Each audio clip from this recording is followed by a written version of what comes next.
আসসালামু আলাইকুম। ধনী হতে কে না চায় বলুন, কিন্তু এটা তো আর ছেলে হাতের মোয়া নয় যে চাইলেই ধনী হওয়া যাবে। টাকা জীবনের সব কিছু নয়, কিন্তু তারপরেও টাকার জন্য বহু মানুষ পাগল প্রায় হয়ে যায়। তাদের টাকা উপার্জনের ইচ্ছাকে বাস্তব রূপদানের জন্য প্রয়োজন কিছু পদক্ষেপের। এই কাজগুলো সহজ নয়, তবে লেগে থাকলে এতে সফলতা অর্জন করা সম্ভব।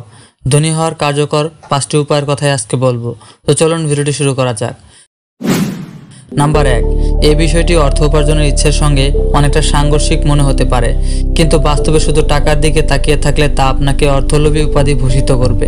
তার বদলে আপনাকে অর্থ উপার্জনের কাজ করতে হবে, যার ফল হিসেবে আসবে অর্থ, অর্থাৎ সরাসরি অর্থলিপ্ত হওয়া যাবে না কোনোভাবেই। নাম্বার 2, যাদের সহায়তা করছেন তাদের সঙ্গে যোগাযোগ রাখুন। ধনী ও সফল ব্যক্তিদের খুবই সহায়তাকারী হিসেবে দেখা যায়।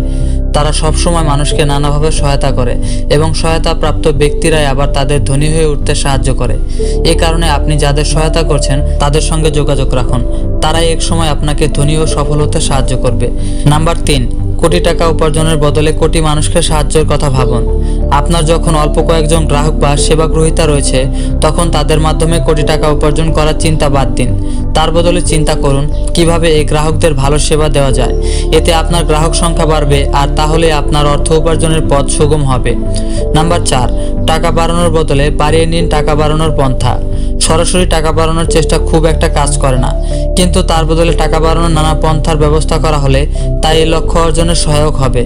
উপার্জনের জন্য প্রতিনিয়ত নতুন নতুন পন্থার খোঁজ করা ও এই পন্থাগুলোকে সঠিকভাবে ব্যবহার করা হলেই এই পদ্ধতি কাজ করবে।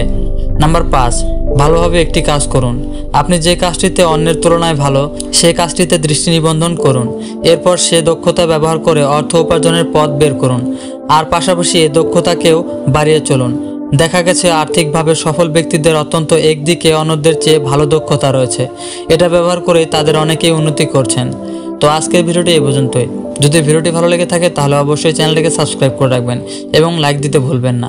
এবং ভিডিওটিতে যদি কোনো ভুলভ্রান্তি হয়ে থাকে তাহলে অবশ্যই কমেন্টের মাধ্যমে আমাকে জানাবেন। সকলকে ধন্যবাদ।